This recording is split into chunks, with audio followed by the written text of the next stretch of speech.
С самого утра 10 сентября по поручению главы города все службы в экстренном режиме занимаются уборкой территории, расчисткой ливневых коллекторов, промывкой канализационных люков, самой канализации. Начальники управ занимаются работой с людьми, с пострадавшим населением, помогают им заполнять заявления, собирают, выезжают на места.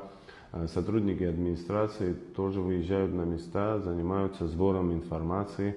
Так, на данный момент выявлено, что порядка 54 частных домовладений потоплено, 65 квартир затоплено с крыши, 23 многоквартирных дома пострадали от ливня, у них пропустили кровли.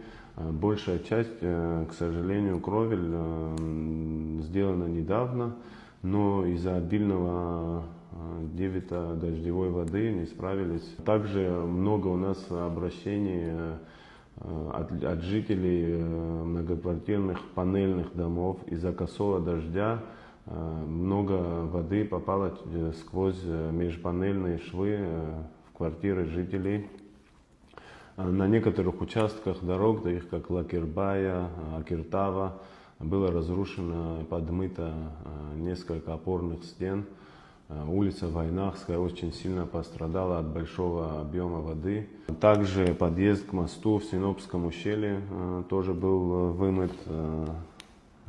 Из социального блока пострадала школа номер 6, тоже пропустила кровля. Школа искусств на Акиртава, на улице Акиртава. Также вторая городская больница тоже пострадала от данного ливня. На данный момент силами администрации устраняется весь нанесенный ущерб от ливневых дождей. Также составляются дефектные акты по жилью и по частным домовладениям.